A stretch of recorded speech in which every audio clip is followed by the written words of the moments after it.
తండ్రిని దారుణంగా బండరాయితో అతి కిరాతకంగా తలపై బాది హత్య చేసిన కొడుకు శ్రీ పొట్టి శ్రీరాములు నెల్లూరు జిల్లాలోని తండ్రిని విచక్షణారహితంగా బండరాయితో బాది కన్న కొడుకు హత్యకు పాల్పడిన ఘటన చోటు చేసుకుంది. సైదాపురం మండలం మొలకలపోడ్లలో పాలేపు వెంకటేశ్వర్లు లారీ డ్రైవర్గా పనిచేస్తూ ఇంటికి వచ్చి నిద్రపోతున్న సమయంలో కన్న కొడుకు శివాజీ తెల్లవారుజామున బండరాయితో బాది విచక్షణారహితంగా హత్యకు పాల్పడ్డాడు. Rapuri CI Jayakrishna clues team ఘటనా స్థలాన్ని పరిశీలించి వేలిముద్రలో స్వీకరించారు.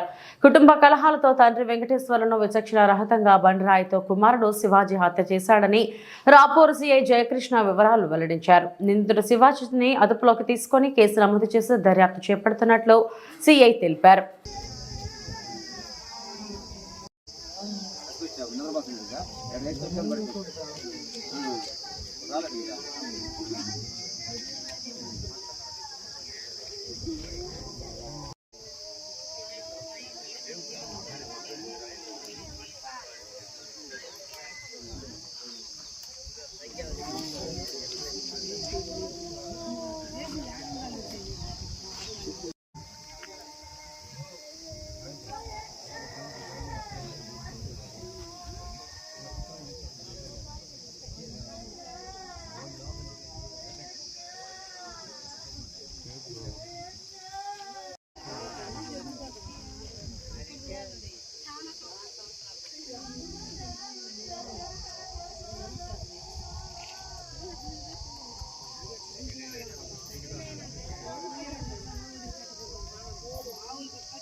ఈరోజు అనగా 12వ తేదీ 9/24 సైదాపురం మండలం మొలకలపూండ్ల గ్రామములో తెల్లవారుజామున సుమారు 4 నుంచి 5 గంటల ప్రాంతంలో పాలేపు వెంకటేశ్వర్లు వయసు 55 సంవత్సరాల అతన్ని అతని కొడుకు అయినటువంటి శివాజీ అలియాస్ శివ అనే అతను కుటుంబ కలహాల నేపథ్యంలో ఒక బండరాయి తీసుకొని నిద్రపోతున్న అతని తల మీద మోది విచక్షణారహితంగా దాడి చేసి చంపేసినట్లు మాకు సమాచారం వచ్చింది. దాని మీద మేము సదరు మొలకలపూండ్ల అరుంధతి వాడికి వచ్చి అతని తమ్ముడైనటువంటి శ్రీనివాసులు వారి వద్ద రిపోర్టు తీసుకొని కేసు నమోదు చేసి దర్యాప్తు ప్రారంభించాము. క్లూస్ టీం కూడా వచ్చింది. క్లూస్ టీం కూడా సంఘటనా స్థలంలో ఆధారాలు సేకరిస్తున్నాము. సేకరించిన తర్వాత శివాజీ అనే అలియాస్ శివ ఎవరైతే చనిపోయినటువంటి కొడుకు ఎవరైతే దాడి చేశాడో అతన్ని కూడా అదుపులోకి తీసుకున్నాము.